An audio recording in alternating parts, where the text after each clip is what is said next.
I'm here with Keri Craig from Interflon Scotland. Keri, can you give us a bit of information about who you are and what Interflon Scotland is? I'm Keri, Director of Interflon Scotland. Interflon is a lubrication technology company. It's a Dutch company, so our manufacturing and R&D work is done in the Netherlands. And in Scotland, we've been working for over 35 years across a whole variety of industries, from pelagic fishing boats to whisky distilleries to cashmere mills to utilities and water industry. The main focus of our work is helping our customers to do lubrication better, support their asset management, their asset reliability, reduce their downtime, and also importantly, reduce their costs, reduce their waste. So trying to do more with less. Sustainability is something that's really important to you, isn't it? Sustainability isn't really the first word that springs to mind when you talk about lubrication, but doing lubrication well with the right products and the right support can really unlock a lot of businesses' sustainability objectives and goals. And that's really what we're focused on trying to do. You've recently done a sustainability, is project the right word for it? Last year, I was one of the participants in the Scottish Enterprise Pathways to Scale programme. Through that programme, we received a grant for the business, which we could invest in an area that we felt was important for our business and that would help us to accelerate growth.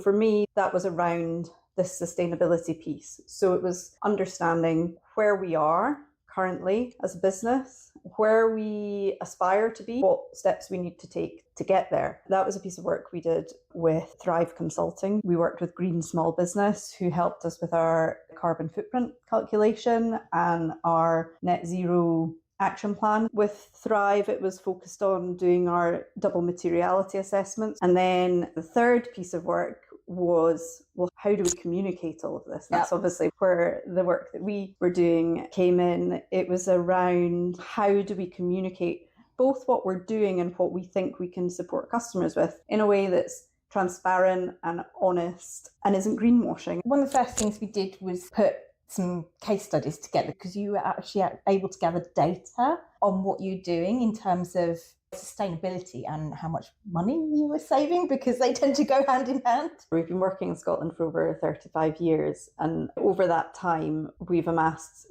a huge number of stories of successes customers have had, results they have seen, and problems we have solved with our Interflon solutions. When I was working with Jane from Thrive, it was reinforced that stories just don't cut it, sadly. I'd come out with all these examples and go, we've done this or we've achieved that with our customers. And she'd go, oh, that's lovely. Where's the data? Where's the evidence? And she really challenged me and pushed me to go away and get the data and document it. It was important to look at the data behind those stories. We've got very good relationships with customers, and they were happy to work with me to dig in and scrape away at the particular success stories and pull out the data. We worked with DevTank through the Smart Manufacturing Data Hub and Institute for Manufacturing at the University of Cambridge. What we did with them was implement very simple sensor solutions with a couple of customers on a pilot basis. The principle behind these projects was we will record energy data over a period of time, a before period of time, to establish a baseline on industrial gearboxes. And then we did oil sampling, so we were able to check the oil condition, the levels of wear and contaminants in the oils. We then intervened in those gearboxes with one of our gearbox solutions, and then we continued to log the data. These sensor solutions provide a cloud-based visual record in real time of what is happening in that gearbox in terms of the energy savings, the draw, the current, all these things. So it was very easy to see the impact. And then importantly for me was to have that third party validation. We had statistical analysts from the University of Cambridge looking at the data and pulling out the results and saying, actually, there's statistically significant results here in terms of improvements. So suddenly to have all this data, how am I going to present this in a way that is visually appealing, but also gives enough information that instills confidence and trust? It's not just pulled out of their sleeve. It's got enough context to it, and also enough context that people go, oh, hang on a minute, this is actually something that's quite relevant to my business or a problem that I'm having, making them think, well, how could I benefit, or my business could benefit from doing something similar? What was really great about working with you on that was having that external lens on it and a communications focused lens on it. And I know that's what you do at Labrakita. It's about making things simple, and that's not dumbing it down. It's just making it easier for people to get the concept quickly and easily and take something away from it. We've come up with these really fantastic visual documents which you could scroll through, and then suddenly you stop and you've got this one page where it's like the results in a glance, and it's really visual. You've got a before and after, a big thing and a small thing. So that's a really positive story, and I think makes me feel happy that we've taken the time. It's taken a lot of time because we are a small team, and it's new ways of working and gathering evidence on site with customers. So sometimes it's difficult to have the access to take photos of things or get the approvals. What we've also created is really valuable case studies for the businesses themselves. The case studies have been signed off by the business with their logo, and that's because they've gone, well, actually, this is something I could present to my bosses or include in my results, because it's actually really well put together. So I think that's a real added value thing that we've been able to do for those customers too, in terms of giving them something back. And I guess that's the other side of sustainability. Your customers care about sustainability. So if you've got a case study that shows what they're doing in terms of sustainability, their marketing department's going to love that too. Yeah, exactly. Lubrication is such an overlooked area of engineering and maintenance in terms of what it can deliver. This is something that's really interesting to look at through this different lens. To be able to frame lubrication in a way that clearly shows the value it brings to a business at different levels. So it might have been in reducing CO2, reducing cost directly in a particular project, reducing the number of maintenance intervals. We've got a really nice case study where we've rolled out a new biomarine grease and seeing how well it is performing and the positive impact on working in an area of biodiversity. I think the case studies cover so many different angles and really highlight the value of good lubrication. That has then allowed us to get to a place where we can talk about what we're doing with confidence and clarity through pulling together all the case studies with your support and our webpage. I was then in a position to stand on a stage and talk about all of this at a conference 10 months later. Wind back a year, I was nowhere near being able to do that. So presumably the sales team are making good use of them. The team are now using them increasingly because the customer has said, where's the data? This is all very well and good, but have you got anything to show me to prove this? And then now they're able to say, oh, well, actually, yes, I do. It's been really useful. And what's been brilliant is the team can see the value it brings. I've now had guys in the team proactively sending me photos and going, I've got a case study for you to do with my customer. I went in and I asked if we could maybe take some photos and record the benefits, and here they are. I've been asking for help with this. They've started going, yeah, here you go, here's my contribution. I think that will only continue. I know it's early days, but have there been any case studies that have actually got you over the line in terms of sales yet? It is early days. I was at an event this week where I had the opportunity to speed pitch Interflon. It was a Sustainable Supplier Day. I got to speed pitch our solutions in terms of how they can support a sustainable approach to asset management. One of the slides I had was a screenshot of the case studies of that visual page with the icons on it. One of those case studies I knew would hit the mark because it was a very specific related to the industry that this event was for. I could see quite a few, that's actually really interesting. So now I've been able to share the full case study. They're an existing customer. I'm looking to enhance the relationship. I'm confident the credibility this case study can bring is something that enhances our reputation with the customer. And because you've got all that data backing it up, you know you're not greenwashing, which you see a lot of people doing. But we've spoken a lot about it over the last few months. It makes me twitch. I've become hyper aware of it thanks to the work with Thrive. We've done all this work and I don't want to undermine all that work by not getting the messaging right. You see a lot of messaging going out, particularly on LinkedIn, and it misses the mark. A lot of businesses haven't twigged how important it is. There's legislation about greenwashing, and people need to take it seriously. The people working in sustainability are experts in the field, and they see right through it. I would never want sustainability teams from our customers to be going, they're just like saying whatever because they think that's what we want to hear, and to look at what we're saying and go, oh wow, that's actually really interesting. You need to be so careful about your messaging because of who you're speaking to. They can see through it if you're not doing it in the right way. This was at the same time that you're about to launch a showcase tool. Yes. Where we've got all those case studies and other information that we've pulled together. How's that going? So we came up with this idea for a showcase tool, and we worked with CAD People. It's a platform where we are hosting case studies, stories, and solutions in a way that is very visual, easy to navigate, and is something that we can share with our customers. I love it. I think it's a brilliant tool. I'm really happy with where we got it to. I was probably a little bit naive in terms of how quickly I thought we could populate this tool. We're now sending it out to customers. And is it perfect? No, it's not.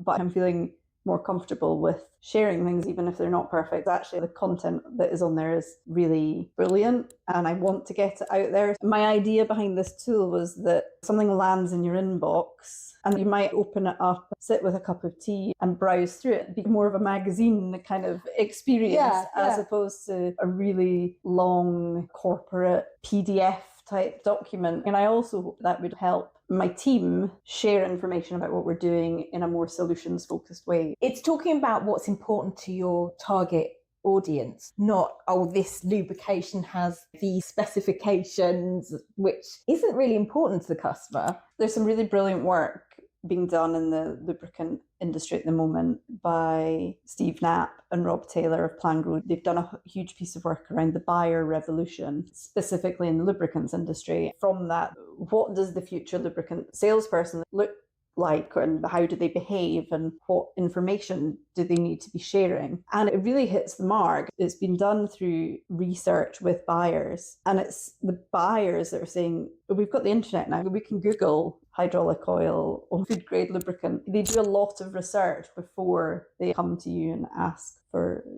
you to speak to them. So you're right, it's not about sharing information about the products. I wouldn't say nobody really cares. I think people do care, but it's not as important as what problems can this solve? What are the wider problems that this could address? Or what are the value adds this product can bring? Through the case studies that we're bringing in, is highlighting energy costs, health and safety benefits, a more rationalised approach to lubrication. You don't need 5 EP2 greases on site when one of ours can do all of that. It is communicating those things in a different kind of way, and that's what our customers and buyers are looking for more and more. Funnily enough, I was just having a conversation with someone yesterday about selling value rather than arguing about cost. Especially when you are selling a premium product, we do come across a lot of price sensitivity, and people will be like, why would I be paying this much for the product when I only pay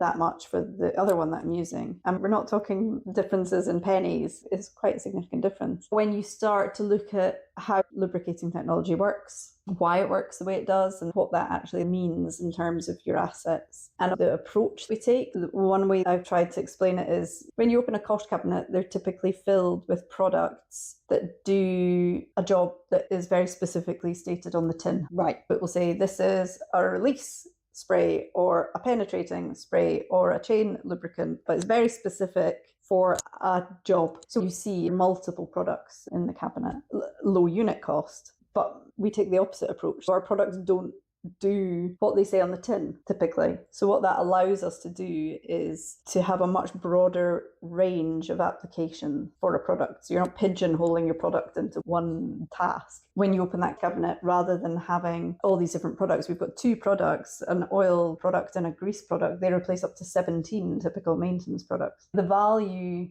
goes so much more beyond unit cost. And the other thing is you need to use less of it. When you talk about all those sustainability benefits as well, all of a sudden that's less maintenance that needs to be done. Production running longer in manufacturing, so more product is produced. Yeah. All of these things. I imagine it stacks up to quite a lot of money. It does. I would love to do a case study that stacks up all the benefits and the savings and the additional production benefits through doing lubrication well. Might be a long case study. It even costs money to have packaging taken away. It does. And part of what is really important as well is the product life cycle. So it's how much does this £3-4 tube of grease actually really cost when you factor in all of those things and the waste and the disposal of the waste. It's probably quite a bit more than £3 or £4. Another thing we did was create a landing page on the website. Yes, we did. I love it. There wasn't a page that existed on the Interflon website that drilled into sustainability. So we created one specifically for Interflon Scotland. Yeah, that's right. One of the great things about Interflon is that we have a global reach. We're in over 50 countries, which gives us the opportunity to draw on customer experience and results from a huge variety of countries. But one of the challenges we have is localizing the website.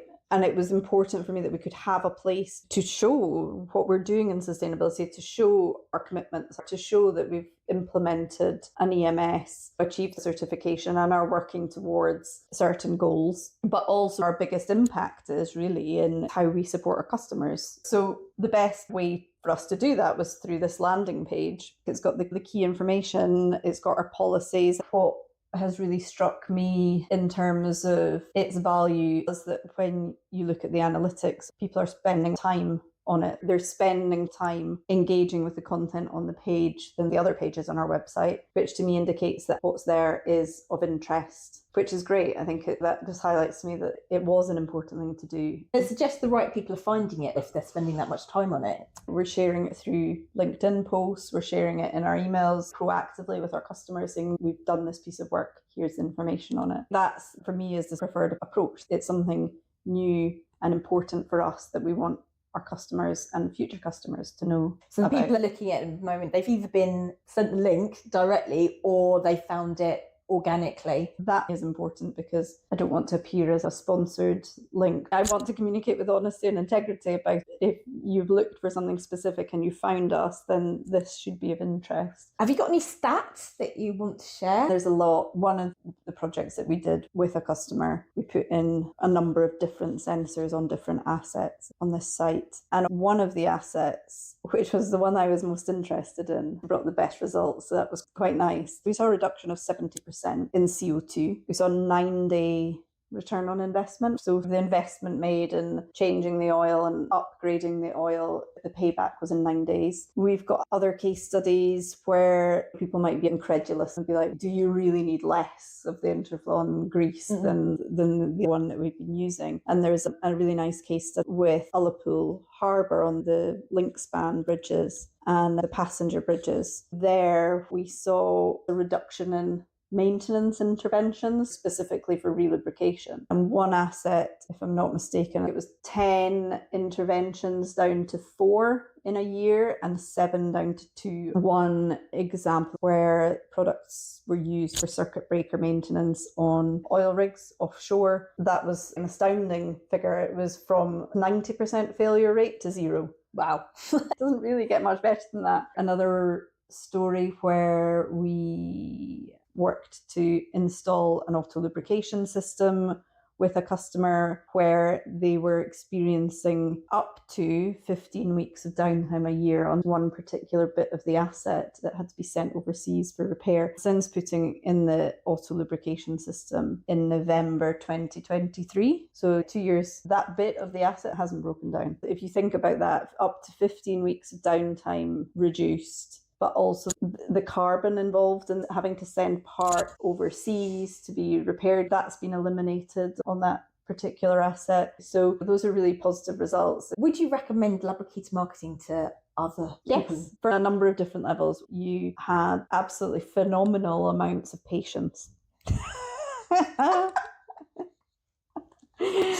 With me in particular, you had phenomenal amounts of patience, which is hugely undervalued by people. Your ability to work with a business like ours with not a huge number of people involved. I don't have a big team helping with different bits and pieces. So your patience with me as I worked on things was really appreciated, but also your patience in terms of how, I think when we first spoke, I had one idea. And then as we started working on things, I would go, oh, this is evolving a little bit and maybe we need to focus on this. So you were very good at flexing and adapting and working with me, which I really appreciated. So it didn't feel like you were an external consultant. It felt like you were working within my team, which was really positive. I think as well, the ability to really simplify quite complex, long explanations of things, particularly the fishing boat case studies, and simplify them in a way that was still very engaging, clear to read, and the visuals. It's been great. And then I think beyond that, the relationships that we've also been able to build through getting to know each other and working together have been great too. So yeah, it's been an absolute pleasure. And I'm pretty sure that we'll have other things to work on at future points in time as well. Do you have anything to plug? I would encourage people to take a look at our sustainability landing page. There you see examples of the work that Samantha helped us with at Labrakita. Also more information about our commitments to sustainability as Interflon Scotland and how we're working with our customers. If you want to get in touch with us, there's a contact form through that website. You can just type into Google smart lubrication less waste and you'll get the page. Wherever this goes out, I'll put that link. You can also connect with us through LinkedIn. We are Interflon Scotland Limited. So there's lots of Interflons on LinkedIn. We are specifically Interflon Scotland Limited. So you'll get more information about some of the work we do and the projects we're working on. Brilliant. Thank you so much. You're very welcome. Thank you for having me. And thank you everyone for listening.